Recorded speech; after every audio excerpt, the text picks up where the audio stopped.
Welcome back, everyone, to Viking Central.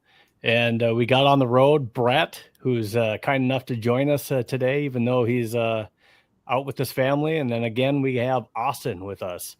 We're excited after 2 days of joint practices.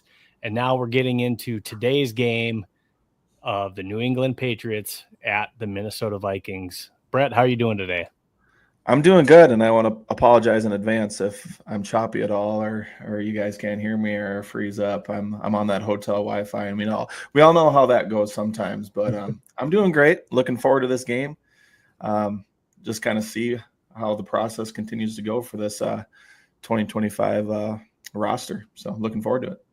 Absolutely. And Austin, thanks again for joining us. Hopefully everything's going all right with you. Yeah, for sure. Just happy how the joint practices have gone the past few days. I'm just excited to see how the game goes today. Absolutely. And we couldn't do any of this without our awesome sponsors that we have. And the first one that we have to really highlight is That's Badass Wood Art. This segment of the Viking Central podcast is sponsored by That's Badass Wood Art. They have some really cool pieces in their shop online that speak to gamers, sports fans, or just nostalgic and trendy pieces for your garage, home, or office. Luis at That's Badass Wood Art can even make you something custom if you don't see it in his store. Shoot him a message with an idea, link, or picture of what you want, and Luis can make your dream wood art come true. Check them out now at www.thatsbadasswoodart.com and make sure you use our Viking Central coupon code of BC15 for 15% off at checkout. That's pretty badass. All right, so that's Badass Wood Art. Thanks to Luis, again, for sponsoring us here at Viking Central. And as we get into it, again, we had 2 days of joint practices. Just got a couple videos I just want to highlight. Of course, all the talk was the first day of practice. We saw Drake May, where I think Drake May edged out JJ. JJ was a little bit shaky. He was sticking to a lot of short intermediate type stuff. The second day was a total flip of events. And I think a lot of it had to do with a couple different variables that we'll end up getting into. But I think JJ, he had Diana Rossini with a front row seat. I don't know if that had anything to do with it, but he came out with a swagger and a confidence.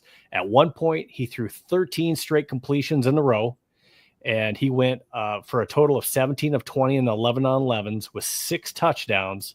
He got sacked twice and 2 scrambles. And meanwhile, Drake May went 10 of 13, still respectable, with 3 touchdowns, but he got sacked 4 times, and he had to scramble 4 times. And actually, I think it was actually 5 sacks that he ended up with. But Dallas Turner just creating havoc. Jonathan Grard creating havoc. And I got a couple videos I just want to highlight of just how easy our guys were making it look here. For that first one, again, I'll play that one more time for you. This is Jonathan Grard coming off the edge, and you'll see him coming off of, as we're looking on it, on the left edge, and he just blows right by that right tackle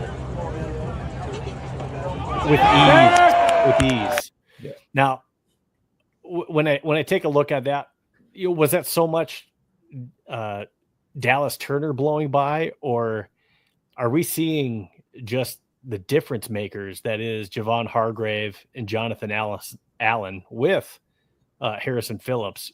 There's nowhere to go. They're pushing up front right into our edges. What do you guys think?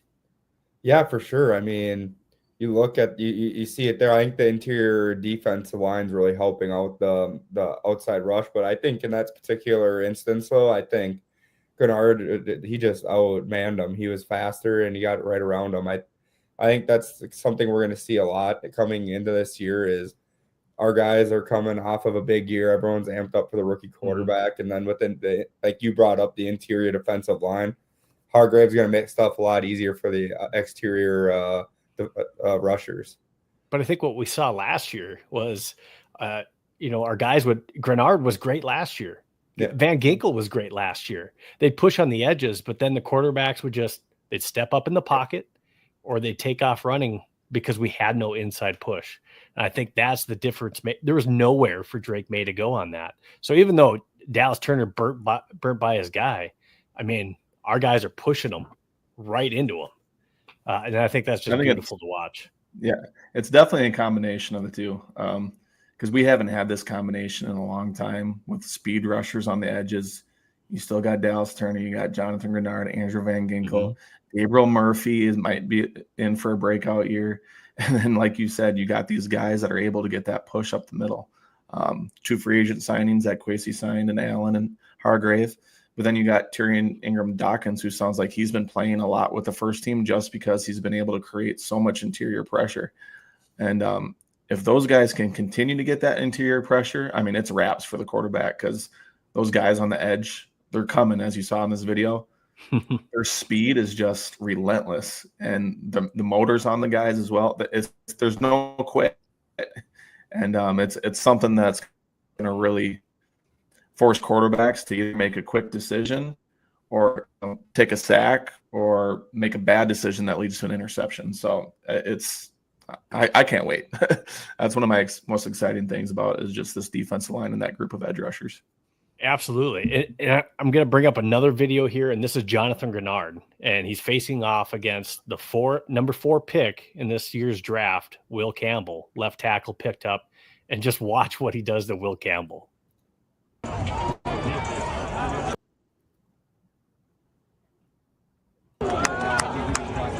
It happens quick, but it's almost like what you just saw Dallas Turner do to the right tackle. I'll play it one more time for you, but he gives him a little push, and then he just beats him with speed on the outside. And these guys are almost making these right and left tackles look like they're invisible because they're running right through them. One more time. Look at that on that far edge.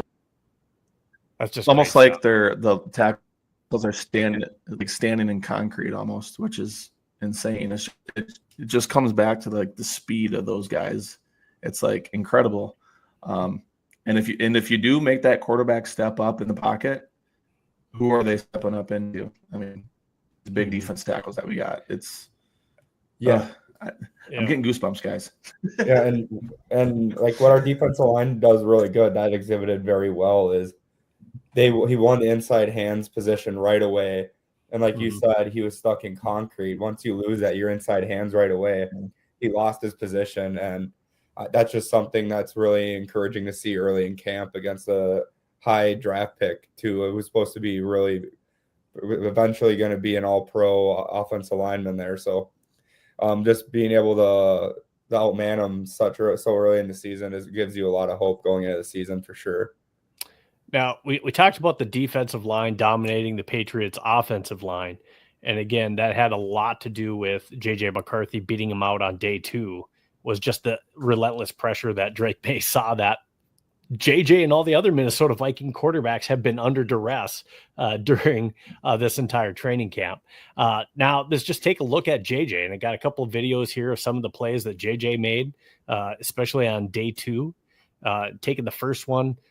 Now, I didn't put a clip in here, but man, it just continues to be a habit that he's always finding Jordan Addison. But the other guy that he's also fighting is TJ Hockenson. Daddy.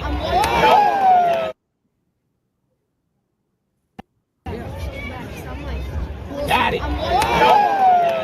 Now, with that play over the top that you just saw when we played it from the beginning, you saw that the placement of the ball, like that wasn't a wide open TJ Hockenson. He had to lay that over the top, not a fastball. He had to lay that over the defender perfectly for TJ. Great catch, but also just a great throw. Yeah, it was all around great. And like you said, he finessed that ball in there. And just to have that playmaking ability and that vision right there against such a good defense like the Patriots have, to be able to put that ball right in that outside by the pylon where only he was going to catch it. So if you can keep putting our guys in the positions like that where we're not going to be able to turn the ball over, we're going to be able to make plays, and I think we're going to see a better red zone offense. That's what I'm most excited about with this team. Sam Darnold could not manage in the red zone as well as I'm seeing with JJ McCarthy in training camp thus far. Hey, Steve, have you put in that slip on TJ Hockenson 3.5 over 3.5 touchdowns? So I haven't put down the actual money on it yet, but yeah. So Thor Nystrom put it out there too. As you know, as far as the over under right now is 3.5 touchdowns for TJ Hockenson. I mean, I'm not telling you who to put your money on. I'm just saying I would take the over myself. For sure. That seems incredibly low. But yeah, absolutely. 3.5 touchdowns. The way that he's been thrown to TJ, I would definitely take the over. Now, when we get into the next video, you're going to love this. Colin Cowherd, where you at? You said our boy didn't have an arm, but as he showed to our running back, Aaron Jones, he's got an arm.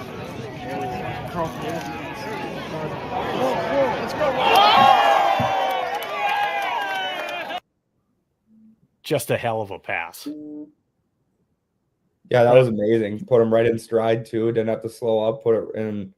It was a good read because seeing him beat the corner right off the get go too. So I mean, Aaron Jones good, showing he still has the speed, obviously, but I'm more impressed with how he's able to connect with his running back downfield like that. That's a very impressive pass. I saw comments that were just like, that was a great catch by Jordan Addison, because they saw the 3 and they thought that was, way downfield. No, that's our running back. Our running back is that far downfield and making plays like that. So shout out to Aaron Jones. I know there's been a lot of talk, including from me, about Jordan Mason. But man, let's not get it confused.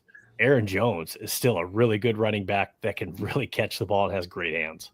That's going to be the good thing having Jordan Mason too, because he can take some of that, run in between the tackles off of Aaron Jones. And, Aaron Jones can maybe focus on being a little more involved in the passing game, as we saw right there. Like, there's going to be opportunities where you can split Aaron Jones out wide, especially within the first handful of weeks with Jordan Addison out. Like, he's got natural hands. And obviously you saw there 50 yards downfield, no problem catching the ball and turning it into a touchdown yards after the catch. Great ball by J.J. McCarthy, no doubt about it. But, yeah, I mean, that's a good point, Brett. I think the versatility with having 2 styles of running back is going to be huge for the Vikings this season. I think Aaron Jones is going to be a lot more rested going into when he's on the field for his drives. I think he's gonna have a very good season. I think we're going to see his yards per attempt go up, and like you said, I think he's going to catch a lot more balls out of the backfield and when he's spread outside too. No doubt. So, with that being said, joint practices went really great for your Minnesota Vikings, especially on day 2. We saw everything that we didn't see on day 1 that we were hoping to see. I think we saw it on day 2, and that really got us excited for day 2. Looks like my kid's trying to come in here. Mom's helping me out. But before we get into that, I just want to go ahead and give a shout out to our second sponsor, Homage. In homage.com, you see the link up in the top corner. That's one of the ways that you can support us. So we just want to give a shout out. This next segment, before we get into the game, is sponsored by Homage. Viking Central is sponsored by Homage. They're a clothing company that has an online store filled with items that feature your favorite sports teams, video games you used to or still play, one-liners from that movie you love to quote, and much more. They are reasonably priced, stylish, and comfortable clothing that will have you coming back for more. Use our Viking Central QR code to shop today and buy a shirt that will have your coworkers and friends reminiscing over fond memories, have a few laughs, and look good while doing it. Homage, where legendary comfort is on deck.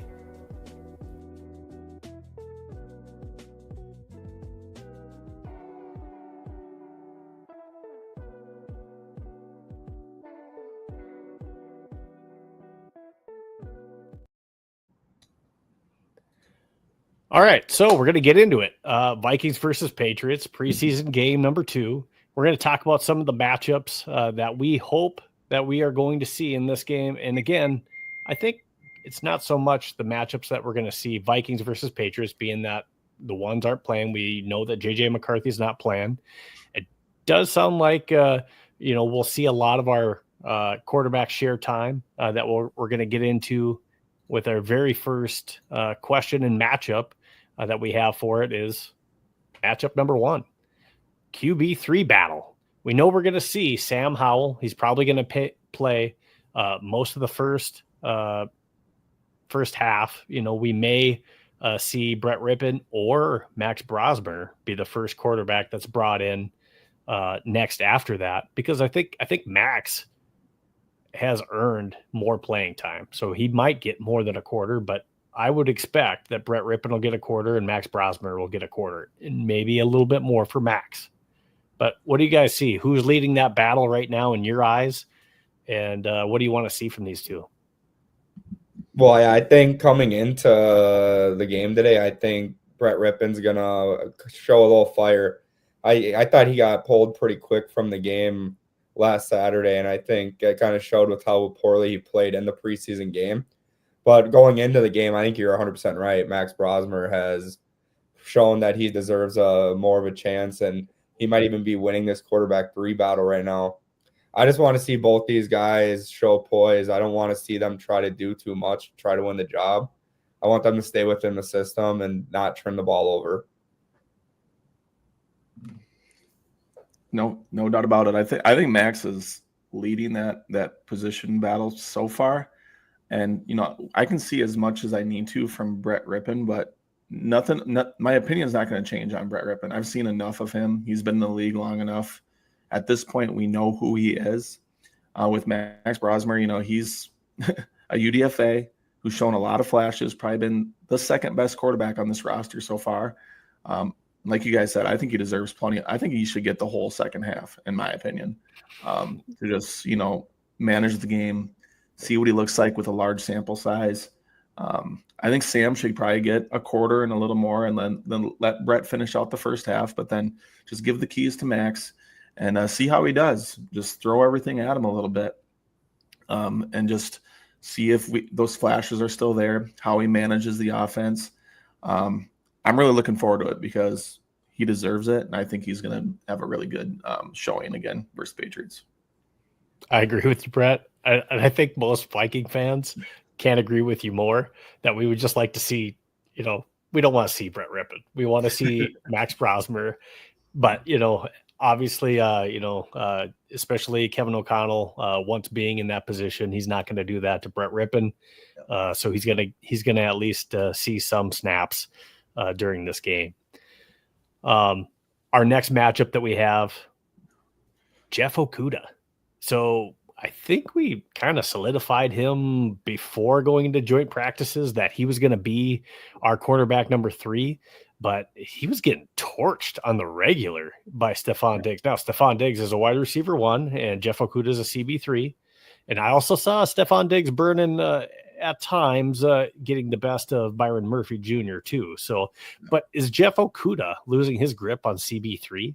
Is Dwight McGlothern or Zamiah Vaughn possibly catching him? I mean, I think right now it might be too soon to tell. I think Okudah had such a good early camp that I think they're going to give him the benefit of the doubt. But we have seen some really good play at the corner, and I think you might be right. But I honestly do think that this is Okudah's spot to lose at the moment. I think that's why today is going to be really important to see what happens at the game. He did look poorly in joint practices with Stefon Diggs, like we were talking before the show, but I think he's going to show up better in the game. He's going to have more of a spotlight on him. He's more of a gamer. I think we're going to see why he was that high draft pick. I think today is a big day for Jeff Okudah.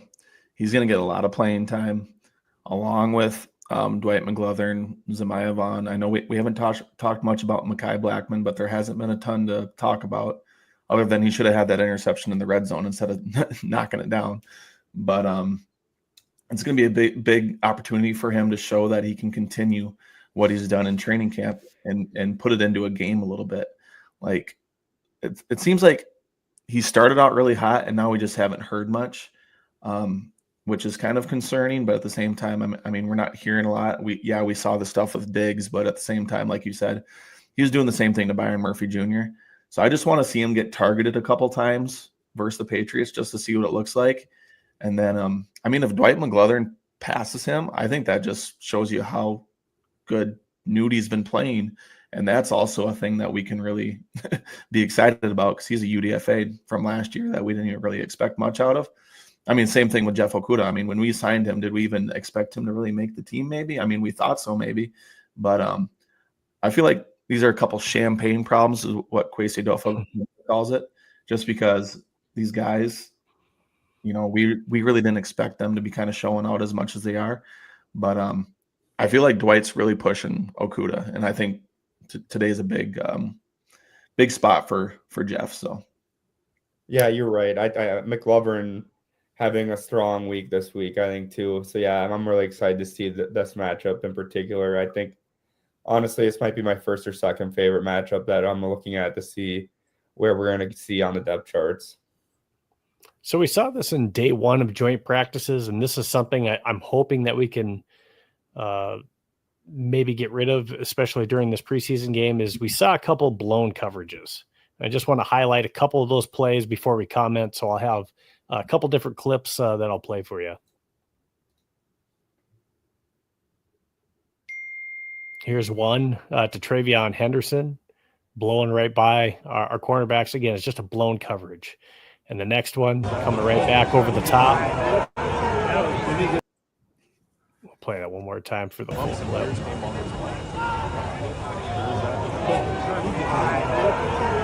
And again, just another blown coverage. So we had some of those missed assignments, whatever it may have been, miscommunication, but some people not in the right spot. So trying to fix some of those mistakes. If you're trying to make the team, and there's some individuals there that are maybe on the cusp trying to make it, can't have blown coverages like that.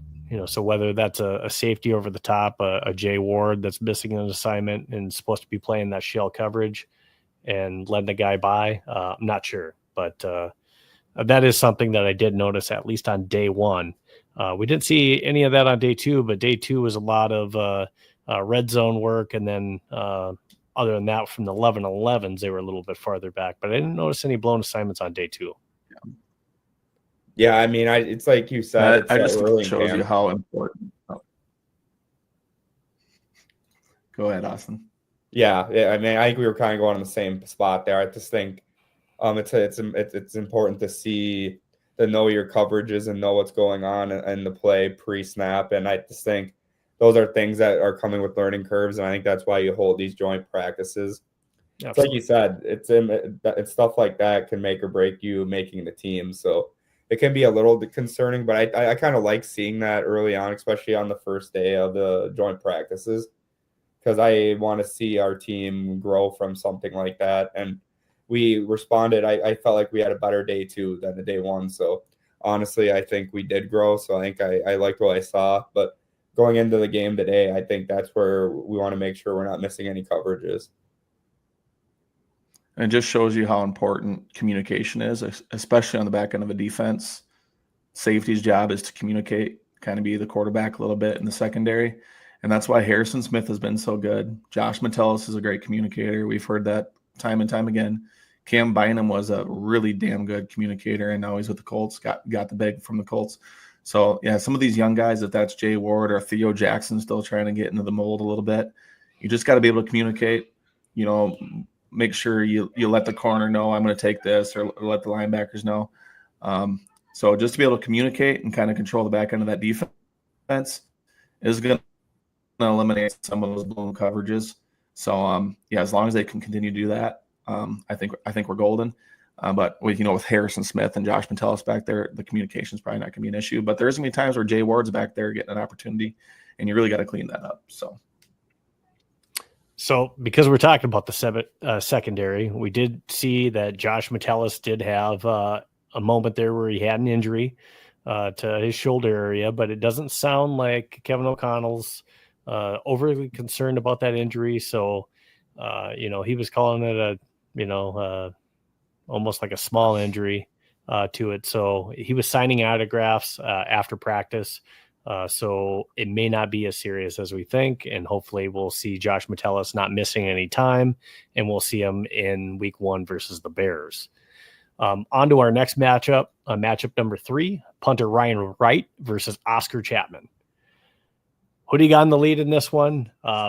We definitely saw some good, kicks in the joint practices from Oscar Chapman. And I think that kind of turned some heads, especially during that second practice where Oscar Chapman, I mean, this punter battle between day one, day two, joint practice, like the punter battle is on. It's officially on. Yeah, I mean, I obviously we have Ryan Wright, who is the veteran. We've had him. We've known what we've seen from him. It's kind of a breath of fresh air seeing someone new, especially after Ryan Wright kind of having a rougher season last year than he's used to. Oscar Chapman looked really good in these joint practices. I was happy to see that. I like a good competition. Sometimes a punter can get complacent because there's usually only one of them on a roster, so it's good to have someone there to be pushing on you. So even if we have Ryan Wright, I think having Oscar Chapman there is really gonna push us to have a better situation in the kicking game, and in the end, it very well could be Oscar Chapman. He's looked very good, but I liked what I saw last Saturday from Ryan Wright as well. Absolutely, and when we take a look at Oscar Chapman in the first preseason game versus the Houston Texans, he only got one punt in, and then we never saw him again. So Ryan Wright got 2, Oscar Chapman got 1. I'm hoping in this preseason game we get to see a little bit more kicking coming from Oscar Chapman than what we did in the first time. And I think we just lost Brett. If he comes back in, I'll add him in. But I think he's just trying to fix his connection here. So the next matchup we'll get into is a wide receiver battle. So the wide receiver 5 and the wide receiver 6 positions is what I want to talk about next. So wide receiver 6, and we know wide receiver 5 has kind of been talked about, Lucky Jackson, and wide receiver 6, maybe Silas Bolden, because he's doing some of the kick return duties, and he's the one that has the most experience, as we'll get into, as far as the punt returns go as well, too, because he was the primary punt returner for Texas. So that also kind of gives him a little bit of a lead. But we saw Thayer Thomas getting first-team reps, especially on that second day of joint practice, and he was making plays all over the field. And I know, Brett, you're a big Thayer Thomas guy. I am. So I'm sure you have something to say on that. Hey, he's a friend of the show, so I got to be a big Thayer Thomas guy. I just think he brings a skill set that not really any of the other wide receivers bring, which he can be really, quick in and out of his routes. I mean, he's a smaller guy, but at the same time, I don't know why, but he gives me like that Julian Edelman vibes, a guy like Danny Amendola, where it can be really like effective in that short to intermediate route tree. And I see JJ McCarthy starting to get that chemistry with him, just because when he throws him the football, I feel like he's got 3-4 yards of separation, where, some of the other guys that are kind of fighting for these spots, it has to be more of a tight window throw. So just the way he can get open with his route running, great footwork, just knows how to, manage leverage when he's going in and out of his routes. So I'm a huge Thomas guy, and it was good to see him get first team reps, because I feel like he made the most of the opportunity. So yeah, I'm looking forward to see how he plays today. I'm really looking forward to it. Yeah, I completely agree. Thayer Thomas, he's one of the quickest first steps I've seen. It's like you said, he has that, and those quick routes, he's getting in, he's making his first cut quick, and he's getting that separation. Guys like that are going to be very easy to make the team. I feel like when you're easy to get open, it's going to make it easier for a rookie quarterback. So I like him. Silas Brown, he has a different set of mindset and different skill set. I think it's going to be important to see how they play today. I think it's going to depend on what KOC wants from a receiver with skill set, from what they have, because Silas Brown, I like what I see from him too. I like him in deep threats. I think he gets off and gets separation down the field. But like you said, it's good. It's good to have a guy like Thayer Thomas, kind of like a Julian Edelman type guy, who can help you get quick first downs on third down and stuff like that. So I think it's going to be very interesting to see. And I think if you ask me, I think right now Thayer Thomas probably is winning that battle. Okay, so I'm going to put both of you guys on the spot here. Jayshon Jones is also a dark horse that's been making some plays and has shown some really sure hands. So Jayshon Jones could also be a player in this. But if you had to say one wide receiver that you think is, let's just say that Silas Bolden is getting one of those slots just because of the return game. Let's just say that. We know Ty Felton, and I want to see what Ty Felton does in this preseason game too. But if you have to pick between Lucky Jackson, Thayer Thomas, Jayshon Jones, or any of the other wide receivers that are not already mentioned that we think are making the team, out of those three, who do you think's in the lead? Who do you think makes the 53? Brett, you go first. I think the easy and like obvious answer is Lucky Jackson, just because we've seen the trust from the coaching staff so far. But I feel like he's kind of like on the same route as like Jeff Okudah a little bit, where they started out really strong and now it's kind of simmering down a little bit. And now I feel like Thayer is kind of making his leap into the kind of overtaking that spot. And I come back to where Thayer's skill set is so different than Lucky Jackson, so it's hard to kind of compare the two. But I just think I like the guy who can get separation for his quarterback, and I think Thayer can do that at all three levels, short to intermediate to deep passes. And I know Lucky can do it as well, but Thayer's just a younger guy that I think probably has more potential at the end of the day. Lucky Jackson's 28 years old. I think Thayer is only like 23 or 24. So I'm kind of going over potential of what could be over than a guy that's kind of been in the league for a while and we kind of know what he is. He hasn't had an opportunity yet, but I'm so excited about the potential of Thayer Thomas. Okay, so Brett's going Thayer Thomas. Who you got, Austin? Yep. I'm going with Lucky Jackson. I know I get where you're coming from. You want to see someone new. Thayer is the new guy, but he's not as young as you would think. He's actually 27 years old, so he just played in college a lot longer than most people do. So, but then that being said, he has a lot of experience. I think Thayer Thomas would be an exciting addition to this team, but I really like Lucky Jackson. I think he is a more well-rounded wide receiver. I think he can play the outside and the inside effectively, where I think you might see a Thayer Thomas get grouped in with on the inside slot receiver more like. All right, so we got one for each. Now, we had an injury to Jalen Naylor on his hand. I believe it was his left hand. And after practice, Alec Lewis from The Athletic was reporting that he wasn't really using and moving that hand much post-practice. So what can we take from that?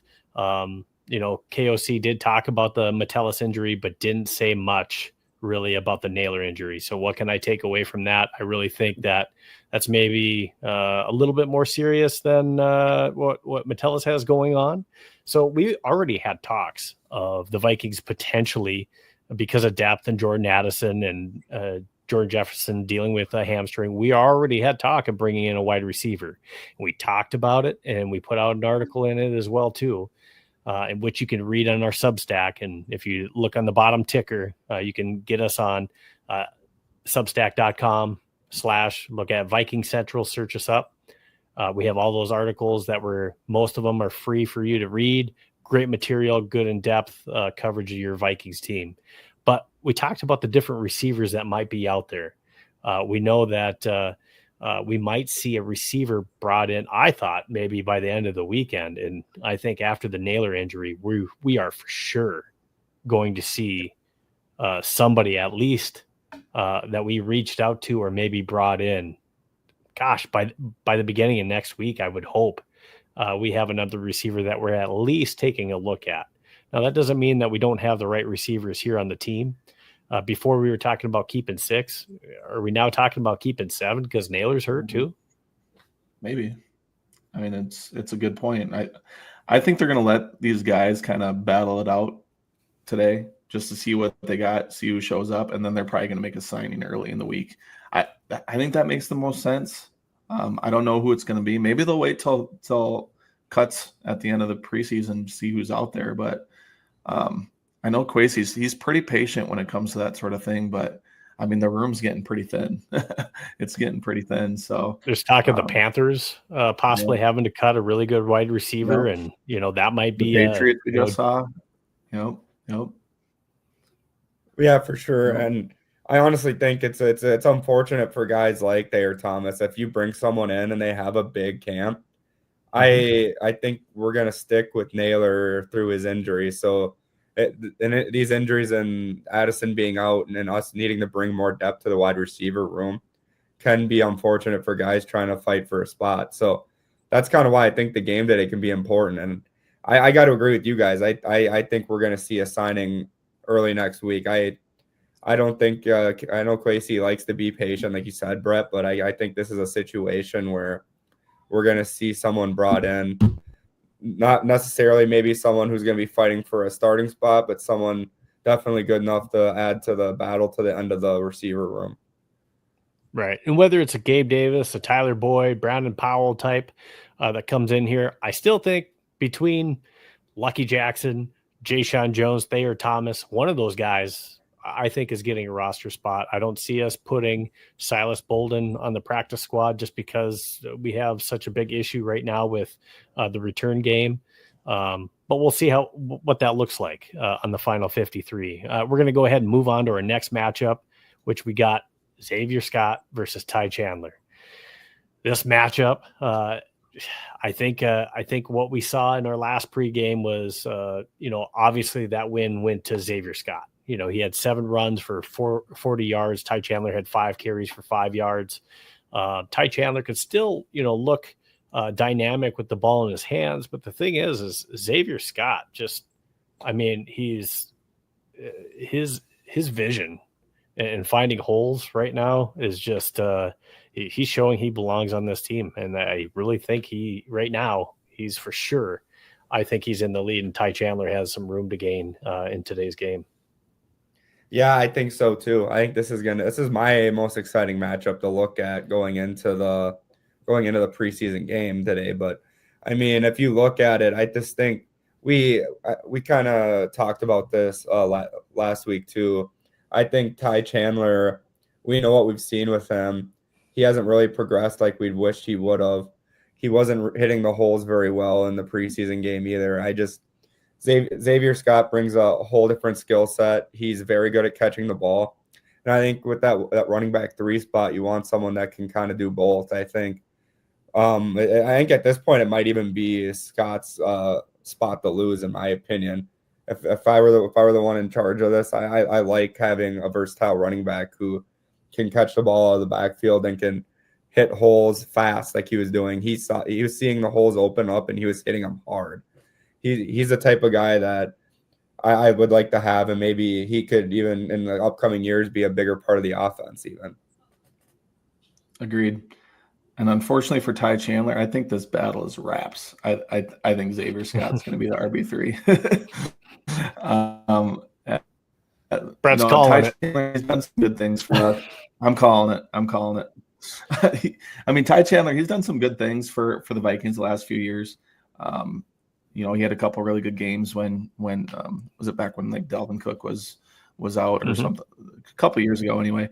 But he's a guy that the coaching staff could never really trust to be that third down back, passing situations.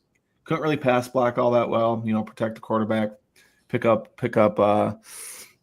free rushers or anything like that. So I feel like Xavier Scott's going to get that opportunity, and Austin said it, like he's a natural catcher. He used to be a wide receiver, kind of transformed his body into being a running back. And you can see where he's got the natural vision now as a running back. He is kind of a pinball. He runs angry, which I feel like Kevin O'Connell is really going to love because, they're kind of focusing on the run game now. They kind of want to beat up, opposing teams. And I feel like to have a guy like that, along with like a Jordan Mason, if Aaron Jones misses 3-4 games, I feel like they can kind of keep that up and kind of bat our way at the defense. So No, I think, like Steve said, it's wraps. I'm calling it. All right, we got one more matchup for you to talk about before we get into our next sponsor, Vikings Punt Return Battle. Okay, so who is our punt returner right now? I talked about Silas Bolden having, probably the most experience on the team. People brought up Lucky Jackson, and people get defensive because they really want Lucky to be that guy. But Lucky really doesn't have. When he was at Western Kentucky, he didn't return any punts. Right. So he doesn't have much experience. He's only returned maybe 3 different punts before. So he doesn't have experience. It doesn't mean he can't do it. But Silas Bolden, that's at least somewhat natural, being that he was the primary punt returner for Texas when he was there in college. He does have a 75-yard touchdown when he was with Texas in the Peach Bowl. So he has a little bit of experience there. There's also Miles Price that has some experience when he was in college as well in returning punts.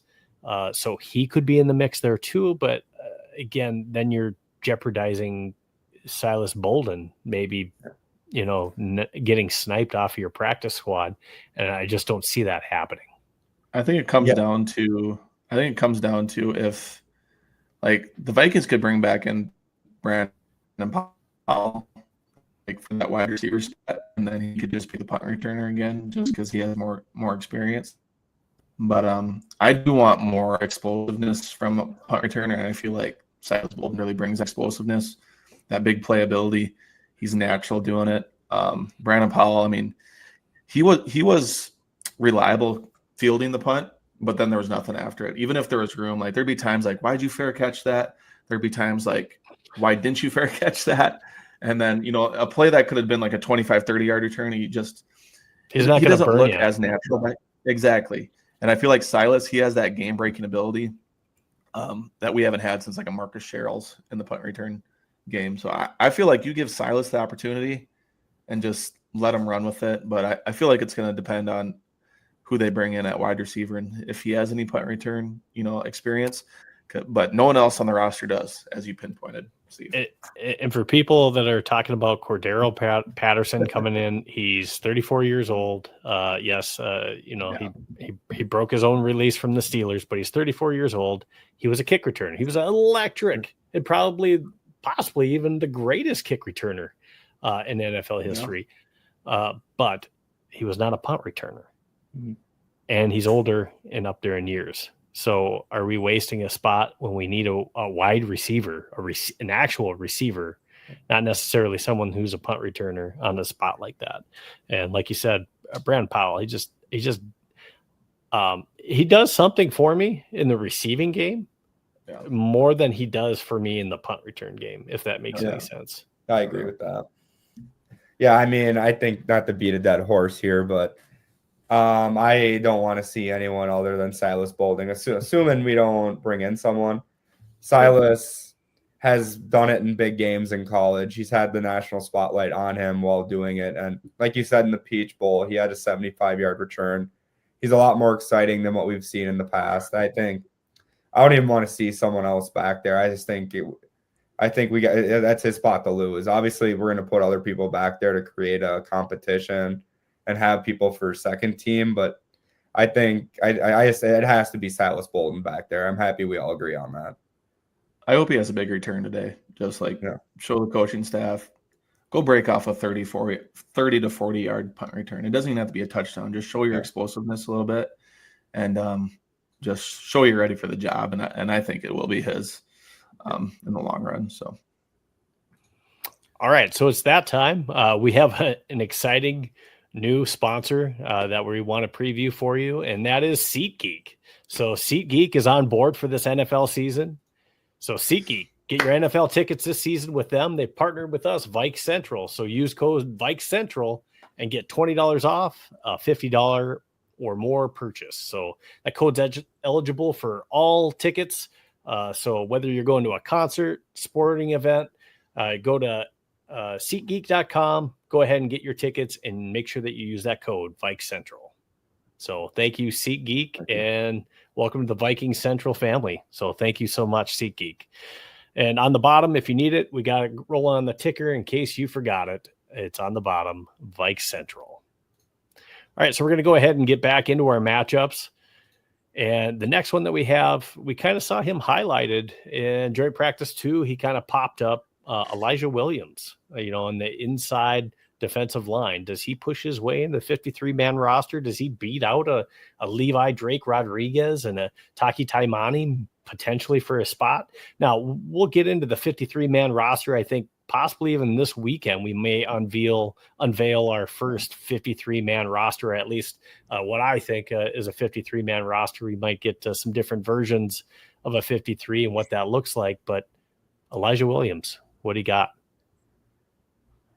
I've liked what I've seen from him. He like you said, he has the ability to push into the 53-man, but I think it's going to be tough. I've liked more what I've seen from Levi Drake Rodriguez. Honestly, I think this will be a tight battle, but I think we got to stick with Rodriguez here, in my opinion. All three of these guys are going to get some run in this preseason game. Yeah, they are. Yeah. Brett, what do you like out of these three? I like LDR too. I think he's got a lot of potential. I feel like if they released him, I feel like he'd be more likely to get picked up by another team. I feel like if Elijah Williams maybe gets released, I think he can make it to the practice squad. Yeah. We haven't really talked about Taki Taimani. I mean, I feel like he's not really talked about much at all training camp. No. So he may be like the odd one out. So I really do like LDR, and he is battling an injury right now, I think. So that's something to keep an eye out for. So so he may not play. He may not play in today's game. Yeah. He may not. So if he doesn't, that's a great opportunity for Williams to kind of show that he can continue his strong play. And if he does, it's going to make the decision harder for this coaching staff on who that final guy will be. Because I think, Jonathan Allen, Javon Hargrave for sure, Harrison Phillips, Tyrion and Hawkins. I think those four guys in the interior there for sure safe. So, who would be that fifth guy? And I think it's a good question for sure. All right, so we're going to move on to matchup number 8, and we're going to take a look at the offensive line. So who makes it out of Henry Bird, Michael Gonzalez, who was picked off the waiver wire from the Falcons who came in, and Joe Huber, that are maybe trying to make offensive line guard spots? Now, we may keep 9 to 10 offensive linemen, but if that's the case, maybe only 1 or 2 of these guys make the roster. So who's the odd person or people that are out? I really like Joe. His time at Wisconsin was really good, and as we know, Wisconsin linemen do well. But I liked what I've seen with him on the inside, working with his centers and combo blocking in the run game, and he does a good job setting a good base and stopping the pass game too. And that's my favorite guy out of these three, but Henry Bird, I think, might be the odd man out. He's kind of had a weaker showing in training camp, in my opinion. But that might it's too soon to tell, obviously, and you never know what the coaches are seeing behind the scenes. But yeah, that's what I think here. I think Henry Bird might be the odd man out. Let's kind of go top to bottom here. So I'm just going to list off all the offensive linemen. So you got Christian Darrisaw, Donovan Jackson, Ryan Kelly, Will Fries, Brian O'Neill, Michael Juergens, Justin School, probably. Yeah, he's kind of going to be your swing tackle, maybe. Blake Brandel. And then is that Walter Rouse? Is that the 8 for sure? Walter Rouse. So that's 9 already. That's 9 right there. So that's 9 already. Yeah. So there's an opportunity none of these guys land on the roster. But if we go 10, maybe only one of these guys is making the team. If we go 10, I think it's Joe Huber. I really do. Michael Gonzalez shows some good versatility. And he has some experience. He's kind of moved around a lot, but he's played center, which could make a difference because we lost Zeke Corral. So that could make a difference. But I think out of these three, it is Joe Huber, and he showed it in the first preseason game. I think he was the highest graded guard out of anybody in the NFL, I think, per PFF. So just to continue to show that he's really good in the run game. He clears a lot of space. I think Joe is probably the guy that I would pick out of these three for sure. Huber played some left tackle, did he not? Am I mistaken? I thought I read somewhere that he, on one of the previous teams he played with, that he played some tackle. So that could also play into it as well. I'm not sure. I'll take a look at that. That's a good question. That just brings up more versatility too. I mean, yeah, hell yeah. I mean, with Christian Darrisaw coming back off of that ACL and MCL injury, I mean, maybe they do want that flexibility for a guy to kick outside. But you also have Blake Brandel that's played left tackle, just in school. I mean, yeah, it's very interesting to see who kind of comes out of this group, if anyone does. Michael Gonzalez, I think, is a perfect practice squad guy. Yeah. So Joe Huber, before he went to Wisconsin in 2022, he did play right tackle for the Cincinnati Bearcats. He started 12 games at right tackle. So you are right, Austin. Yeah. Doesn't happen a lot. And then he kicked into guard when he went to Wisconsin. Yeah, sure. Okay, so other names to watch. We're going to be keeping our eye during today's game on Zamiah Vaughn, of course, Tyler Batty, Khalif Hayalasi, who had 2 picks in last week's game in the Texans. Bo Richter hoping to overcome his mistake in the last preseason game that allowed that touchdown to Berrios, that Davis Mills to Berrios connection where he kind of missed his assignment and let Berrios leak out to the outside. That was his guy. So he's going to be trying to make up some ground so he can make the team again. What other names do you have that we should be keeping an eye on that you can think of? I'll let Austin go first. Anyone you can think of that you think we should keep an eye on today? Yeah, I mean, there's a lot. That's a tough question, but of these guys here for sure, Tyler Batty, I would like to see a lot more. I'd like to see a lot more growth in this game. He was a big name coming to us out of Air Force last year. A lot of expectations. I kind of want to see him make a next step. He showed some flashes, but I would like to see him get a better first step. I think I've seen a little hesitation, but he is a guy that I think could be a big impact if we see injuries on the defensive line.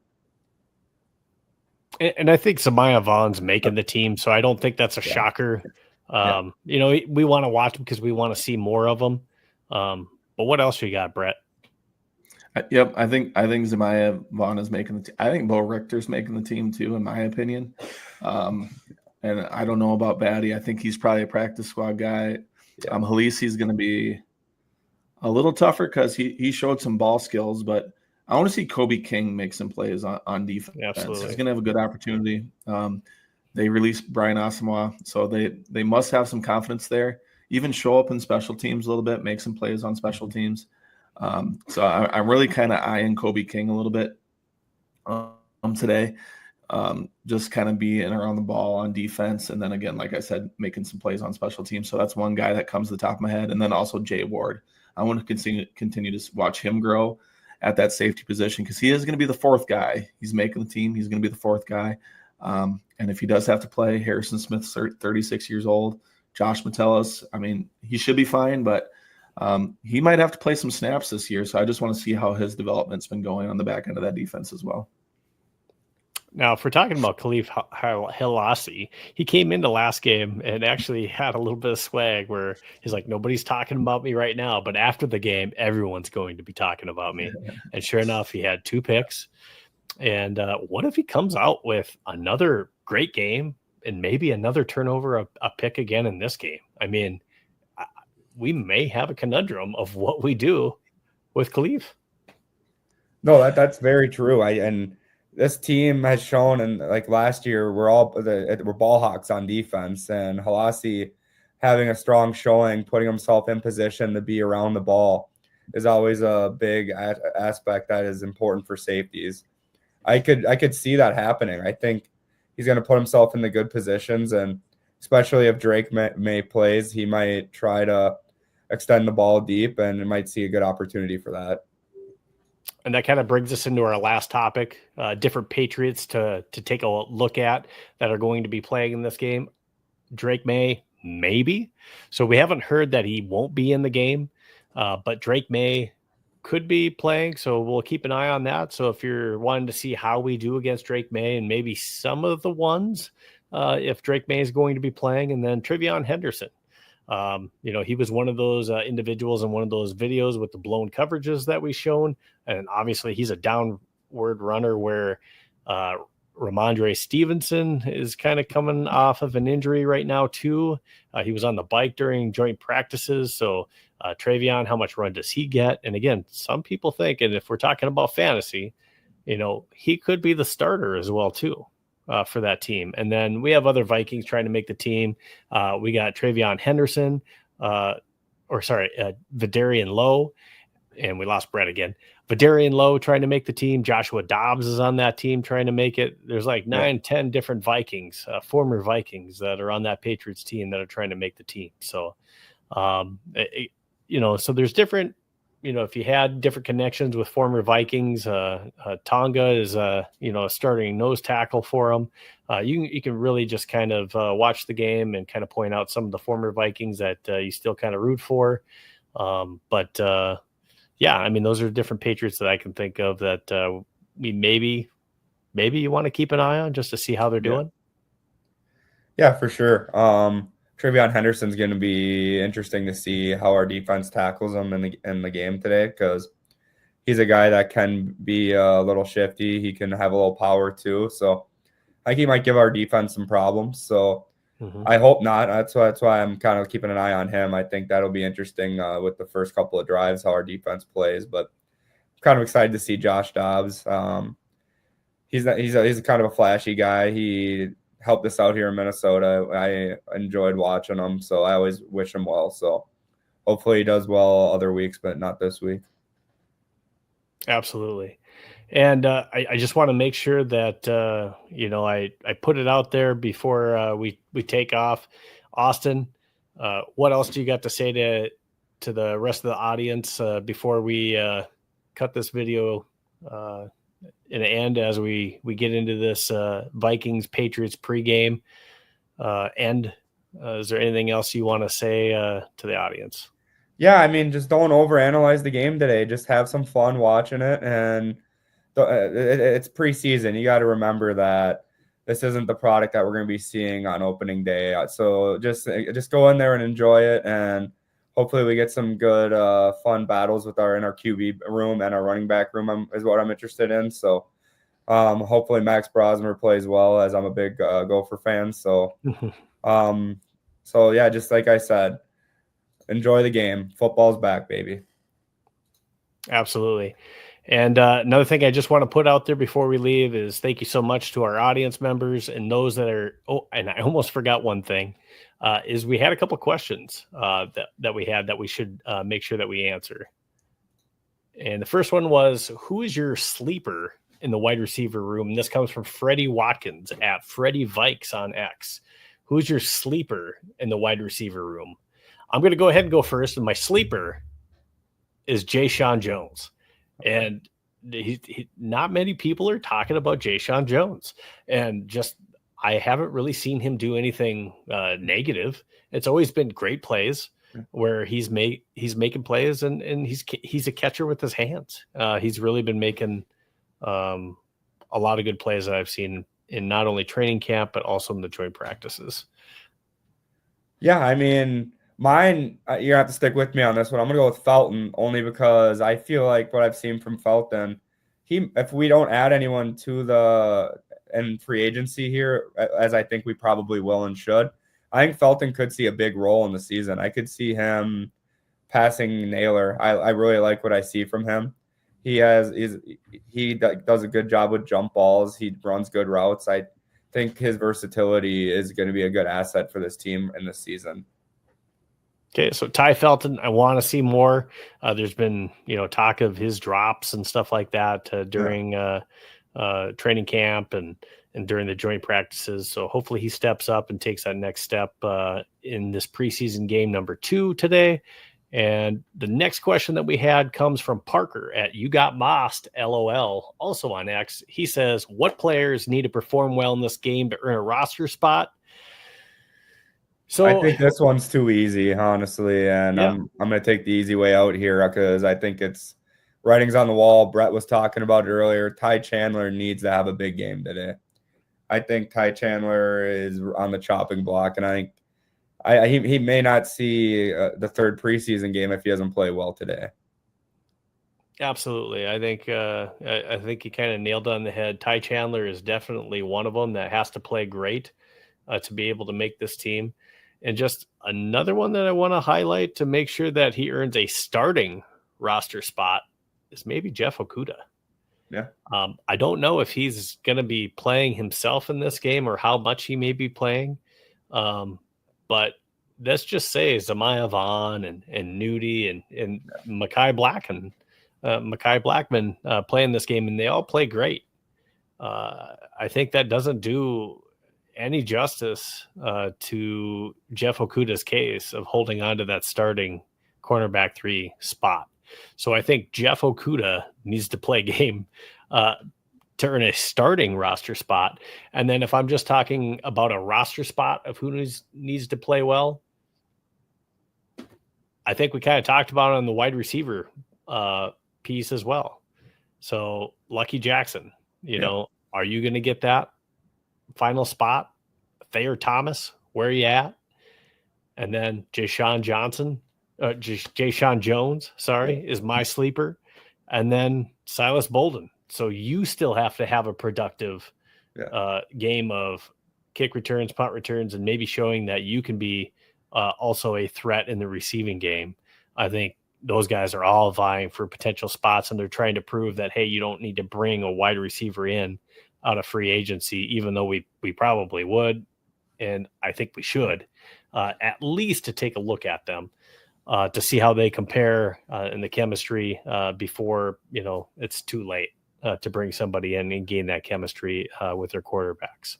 Yeah, and I think Silas Bolden is an interesting one, and for this question too, because say he drops a punt today. I mean, he could that could bring some concern to the coaching staff. So that's a big one. Punt returns, the coaching staffs usually aren't as lenient with. If they see a drop or something or a fumble, that you might see a signing pretty quick to try to fix that problem. So I think that's a good point, bringing up Silas Bolden. Absolutely. So we got under an hour until kickoff. Patriots, Vikings. We got KOC that's going to be on the call in the third quarter with Paul Allen. And then in the fourth quarter, and I think it might have been because we saw Jonathan Grard, talking a little bit to Justin Jefferson, basically saying, maybe thinking that he was getting treated differently or getting spoiled. So now we got Jonathan Grard that's going to be on the call for part of the fourth quarter as well, too. So, and who knows, Paul Allen had talked about today on his show, possibly asking KOC if he can call a play. So we'll see what play he ends up calling for. He was talking about maybe trying to ask for a Xavier Scott screen pass and play, but should be an exciting game. Patriots, Vikings, a lot of different matchups that we discussed. We couldn't do it without you, all of you in the audience. We want to thank our sponsors. That's Badass Wood Art, Homage, and also SeatGeek. So thank you for everything. Make sure that you're checking out all of our different social medias, subscribing, liking, and following. And then, of course, our Substack, checking out all those different articles that we're writing on there. We just appreciate it so much. So for Brett, who had to leave us early with connection issues, Brett, and then myself, Steve, thank you so much for watching Viking Central. And until next time, Skol, go Vikes, kick off. Let's see it. Go Vikes.